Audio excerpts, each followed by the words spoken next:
Hi friends, നമുക്ക് ഇന്നൊരു beef fry ഉണ്ടാക്കുന്നത് എങ്ങനെയാണെന്ന് നോക്കാം. അപ്പൊ ഞാനിവിടെ ഒരു 1 കിലോ ബീഫ് ഇവിടെ കഴുകി വൃത്തിയാക്കി വെച്ചിട്ടുണ്ട്. അപ്പൊ നമുക്ക് ആദ്യം ഇതൊന്ന് മാരിനേറ്റ് ചെയ്യണം. അപ്പൊ അതിനാവശ്യമുള്ള സാധനങ്ങൾ ഞാനൊരു 1/4 ടീസ്പൂൺ മഞ്ഞൾപ്പൊടി ഇടുന്നുണ്ട്. പിന്നെ ഒരു 1/4 ടീസ്പൂൺ മുളക് പൊടി, പിന്നെ ഒരു 1/4 ടീസ്പൂൺ ഗരം മസാല, നമുക്കൊരു ശകലം കുരുമുളക് പൊടി, അതായത് അതും ഒരു 1/4 ടീസ്പൂൺ കുരുമുളക് പൊടി ഇട്ടാൽ മതി. അപ്പൊ നമ്മളിത് ആദ്യം മാരിനേറ്റ് ചെയ്ത് വെക്കാൻ വേണ്ടിയാണ്. പിന്നെ നമ്മൾ മസാല ഉണ്ടാക്കുമ്പോൾ ബാക്കി മസാലയൊക്കെ നമുക്ക് ഇതിനകത്ത് ഇടാം. പിന്നെ ആവശ്യത്തിന് ഉപ്പ്.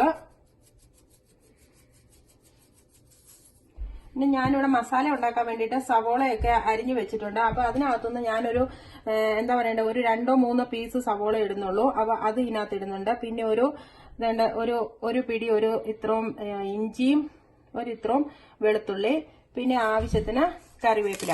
അപ്പൊ ഇത് നമുക്ക് ആദ്യം നന്നായിട്ടൊന്ന് ഇളക്കി മാരിനേറ്റ് ചെയ്ത് ഒരു 15 മിനിറ്റ് നമുക്കിതൊന്ന് റെസ്റ്റ് ചെയ്യാൻ വേണ്ടി വെക്കാം. അപ്പൊ ഞാനിവിടെ ഒരു 15 മിനിറ്റ് ഇത് മാരിനേറ്റ് ചെയ്ത് വെച്ചിട്ടുണ്ടായിരുന്നു. അപ്പൊ നിങ്ങൾക്ക് വെക്കാൻ സമയമില്ലെന്നുണ്ടെങ്കിൽ അത് അപ്പൊ തന്നെ കറി വെക്കുകയും ചെയ്യാം. അപ്പം 15 മിനിറ്റ് വെച്ച് കഴിഞ്ഞാൽ ഈ മസാലയൊക്കെ നല്ലപോലെ ഇതേലും ഈ ഇറച്ചിയിലൊന്ന് നന്നായിട്ട് പിടിച്ച് നല്ല ടേസ്റ്റ് ആകും. അപ്പൊ ഇത് നമുക്ക് കുക്കറിനകത്ത് വെച്ചൊന്ന് വേവിക്കാൻ വേണ്ടി വെക്കാം. അപ്പൊ ഞാനിത് ഈ കുക്കറിനകത്തോട്ട് ഇടുന്നുണ്ട്. അപ്പം നിങ്ങൾ എരിവിന്റെ അനുസരിച്ച്, ഞാനിവിടെ കാശ്മീരി ചില്ലിയാണ് ഉപയോഗിച്ചത്. നിങ്ങൾക്ക് എരിവിന്റെ അനുസരിച്ച് എരിവ് കൂടുതൽ വേണമെന്നുണ്ടെങ്കിൽ മസാല ഉണ്ടാക്കുമ്പോൾ അതിനകത്ത് കൂടുതലായിട്ട് ഉപയോഗിക്കാം. അപ്പൊ ഞാൻ ഇതിനകത്ത് വെള്ളമൊക്കെ നല്ലപോലെ വാലാൻ വേണ്ടി വെച്ചിട്ടുണ്ടായിരുന്നു. അപ്പൊ അത് വെള്ളമൊക്കെ നല്ലപോലെ പോയതാണ് ഈ ഇറച്ചിയുടെ. അപ്പൊ ഇതിനകത്തോട്ട് ഇത് ഞാനൊരു 1 കപ്പിന്റെ മെഷറിംഗ് കപ്പാണ്.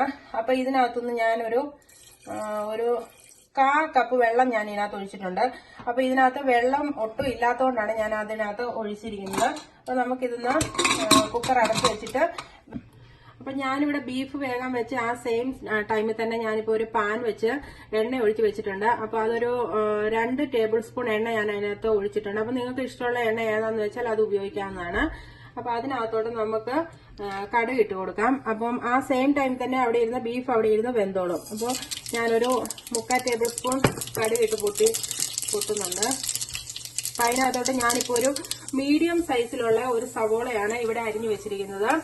അത് പിന്നെ ഒരു ചെറിയ കഷ്ണം ഇഞ്ചിയും 1 കുടം വെളുത്തുള്ളിയാണ്. അപ്പൊ നമുക്ക് അതൊക്കെ അതിനകത്തോട്ട് ഇട്ട് കൊടുക്കാം. പിന്നെ നിങ്ങളുടെ ആവശ്യാനുസരണം കറിവേപ്പില ഇടാം. ഇവിടെ കറിവേപ്പില ക്ഷാമം ആയതുകൊണ്ട് ഞാൻ കുറച്ച് കറിവേപ്പില ഇട്ടിട്ടുള്ളൂ. പിന്നെ അപ്പൊ ഇതെല്ലാം ഇവിടെ കിടന്ന് നന്നായിട്ടൊന്ന് വഴന്നു വരട്ടെ.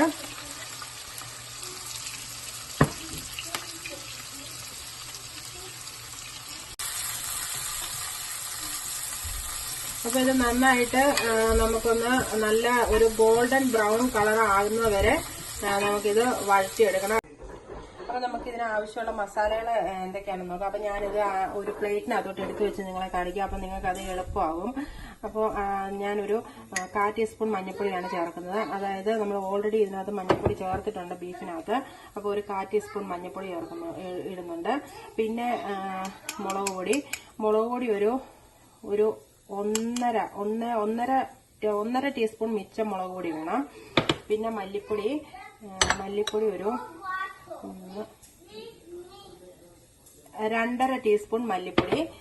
ഗരം മസാല ഒരു 3/4 ടീസ്പൂൺ ഗരം മസാല. കാരണം ഗരം മസാല ഇനിയിപ്പം ബീഫെല്ലാം ശരിക്കും ആയി കഴിഞ്ഞ് കഴിയുമ്പോൾ ഗരം മസാല നമുക്ക് കുറച്ച് ഗരം മസാല അതിന്റെ പുറത്ത് ഇടേണ്ടതാണ്. അപ്പൊ ഞാനിത് ഇത്രയും ഗരം മസാല ചേർക്കുന്നുള്ളൂ. ഒരു 3/4 ടീസ്പൂൺ ഗരം മസാല ചേർക്കുന്നുള്ളൂ.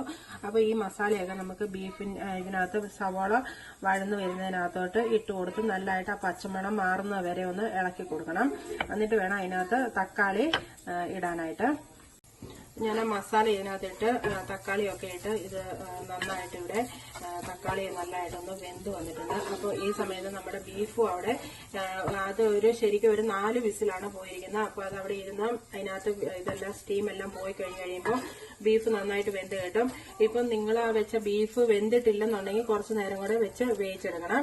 അപ്പം ഇവിടുത്തെ ബീഫൊക്കെ ആകുമ്പോൾ പെട്ടെന്ന് വെന്ത് കിട്ടും. അപ്പോൾ നാട്ടിലെയൊക്കെ ബീഫ് വേകാൻ ഇത്തിരി പ്രയാസമുണ്ട്. അപ്പോൾ കുറച്ച് നേരം കൂടെ വെക്കേണ്ടി വരും. അപ്പൊ നമ്മുടെ മസാലയും തക്കാളിയൊക്കെ നല്ലപോലെ ഇവിടെ തക്കാളിയൊക്കെ നല്ലപോലെ വെന്തിട്ടുണ്ട്. അപ്പോൾ ആ സമയത്ത് ബീഫ് ഇവിടെ വെന്ത് വന്നിട്ടുണ്ട്. വെന്ത് അതിനകത്ത് വെള്ളമൊക്കെ നല്ലപോലെ ഇറങ്ങിയിട്ടുണ്ട്. അപ്പൊ നമുക്ക് ഈ ബീഫും ഈ വെള്ളം എല്ലാം കൂടെ കൂടി ഇതിനകത്തോട്ട് ഒഴിച്ചു കൊടുക്കാം.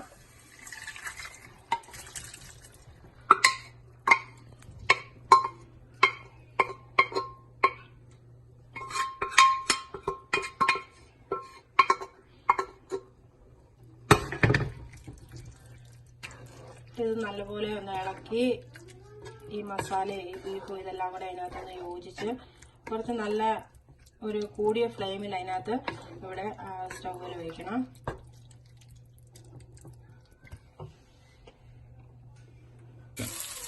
അപ്പൊ നമ്മുടെ ബീഫ് ഇവിടെ നല്ലതായിട്ട് വെള്ളമൊക്കെ പറ്റി നല്ല ഫ്രൈ ആയി വന്നിട്ടുണ്ട്.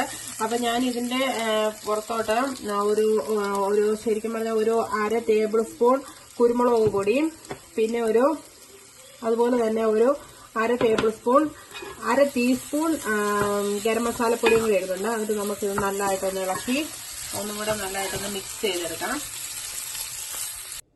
അപ്പൊ നമ്മുടെ ബീഫ് ഫ്രൈ ഇവിടെ റെഡി ആയിട്ടുണ്ട്. അപ്പോൾ നിങ്ങളെല്ലാവരും ഇത് ട്രൈ ചെയ്ത് നോക്കണം. അപ്പോൾ വളരെ എളുപ്പത്തിൽ സിമ്പിൾ ആയിട്ട് ഉണ്ടാക്കാവുന്ന ഒരു ബീഫ് ഫ്രൈ ആണിത്. അപ്പോൾ താങ്ക്സ് ഫോർ വാച്ചിങ്. നിങ്ങൾ ഇതിന്റെ ഫീഡ്ബാക്ക് ഒക്കെ എന്നെ അറിയിക്കണം.